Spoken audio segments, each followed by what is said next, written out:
Praise God, praise God, praise God, family. Dr. Bazemore here, and this is Wellness Wednesdays, where I inspire you and encourage you to be an excellent steward over your body from a biblical perspective. So thank you so much for being here. And since we're transitioning, moving into this most holy season, I'm going to share with you some information about bread. We know that the Bible speaks to us hundreds and hundreds of times as it relates to bread, spiritual bread. We know that our Savior, our Lord, Jesus Christ is the bread of life.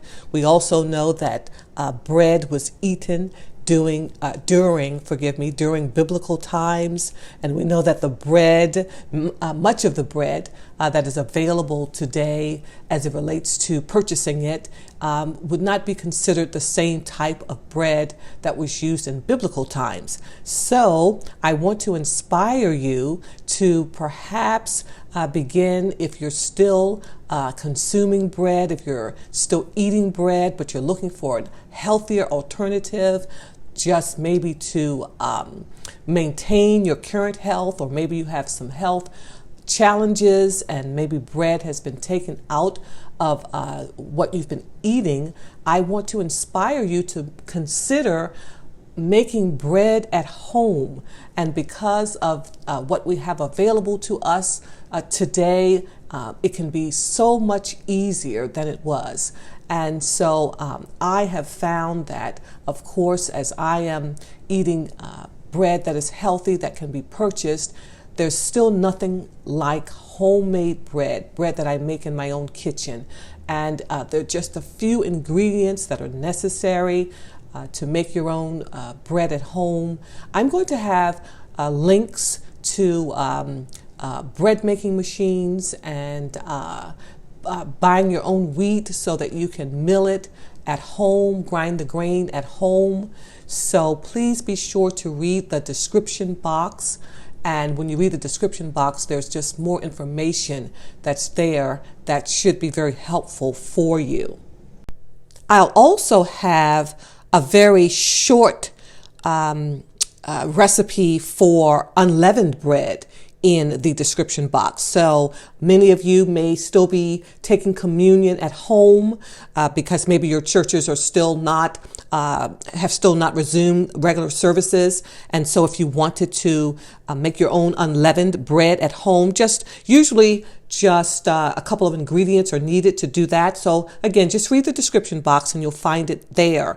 But I just want to encourage you that bread is meant to be very nutritional.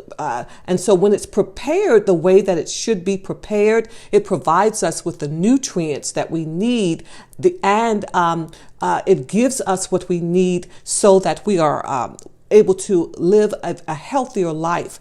And making it at home, you're able to control the ingredients that are in the bread that you're making. And so it's just a way of stewarding your body.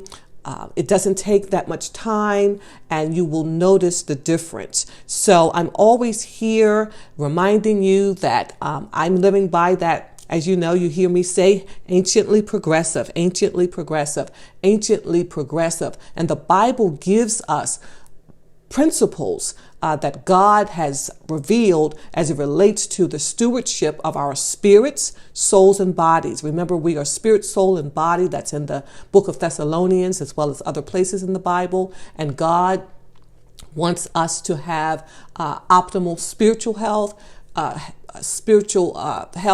health for our souls, health for our bodies. And He is using us in the earth realm to honor Him and glorify Him.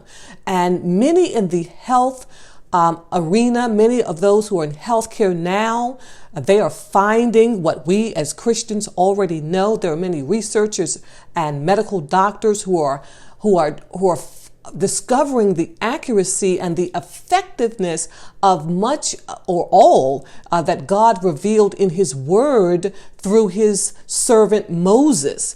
And so many of these public health concerns that are being experienced today. All of these issues were dealt with in the Mosaic health laws. So God has fearfully and wonderfully made us. He knows all about us, and He has provided us with the manual that we need so that we can properly maintain that which He has given to us to steward. And that manual, as we know, is His Holy Word, the Bible. And so I am just so excited and hopeful that if you're not already making your own bread at home, that you'll consider it and you be blessed. God bless you. We love you in the Lord. We thank God for these Wellness Wednesdays, and I'm looking forward to when God brings me back with something else that will bless you, encourage you, and inspire you. God bless you. It's Dr. Bazemore.